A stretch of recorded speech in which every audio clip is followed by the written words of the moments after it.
جناب ام البنین نے بس اتنا سنا کہ کوئی حسین مارا گیا، فوراً پوتے سے کہا بیٹا مجھے فوراً مسجد نبوی لے چل۔ بی بی نے سر پہ برقع رکھا، ہاتھ میں عصا لیا، مسجد نبوی میں آئیں، سوال کیا بشیر یہ کون سا حسین مارا گیا؟ بشیر نے کہا بی بی نواسہ رسول حسین مارا گیا، علی کا لال حسین مارا گیا، زہرا کے دل کا چین۔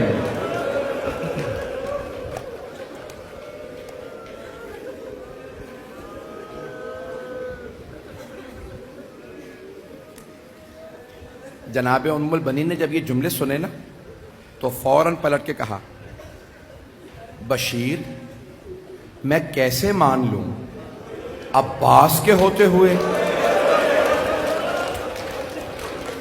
حسین مارا گیا؟ ایک مرتبہ بشیر نے کہا نہیں بی بی آپ نے غلط سنا ہے، پہلے عباس مارے گئے بعد میں حسین مارے گئے۔ جناب ام البنین نے پلٹ کے کہا ابھی تک بی بی کے آنسو بہ رہے ہیں لیکن بی بی بلند آواز سے نہیں رو رہی، تو ایک مرتبہ کہا بشیر میں کیسے مان لوں علی کا شیر بیٹا عباس جنگ نہ کر سکا؟ بشیر نے کہا نہیں بی بی جب عباس کے سر میں گرز لگا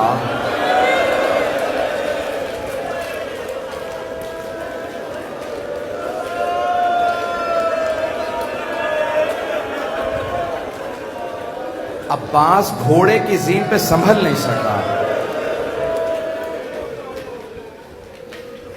بی بی جب گرز لگا نا عباس کے سر میں تو عباس گھوڑے کی زین پہ سنبھل نہیں سکا۔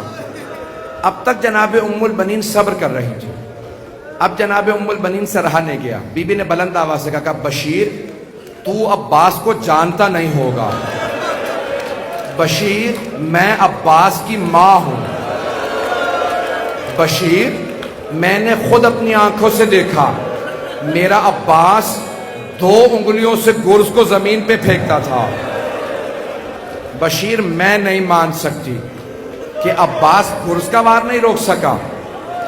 اب بشیر کو سمجھ میں آیا میں کس سے مخاطب ہوں، جانتے ہیں کیا کہا بشیر نے؟ کہا بی بی مجھے معاف کر دیجئے لیکن جب عباس کے سر میں گرز لگا عباس کے بازو نہیں تھے۔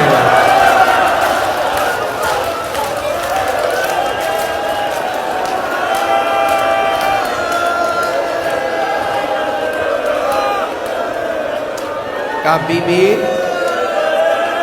جب عباس کے سر میں گرز لگا عباس کے بازو نہیں تھے، اگر دیکھ سکے تو سب میری طرف دیکھیے گا۔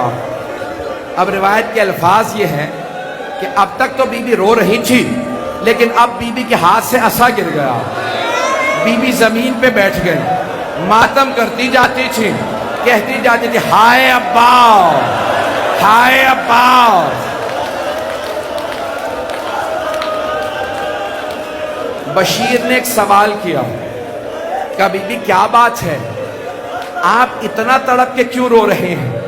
کہا بشیر تو نے میرا کلیجہ چھلنی کر دیا۔ کہا بی بی کس بات نے آپ کو اتنا رلایا؟ کہا بشیر جب کوئی شہسوار گھوڑے سے گرتا ہے ہاتھوں کا سہارا لیتا ہے، بشیر جب میرے عباس کے بازو قلم ہو گئے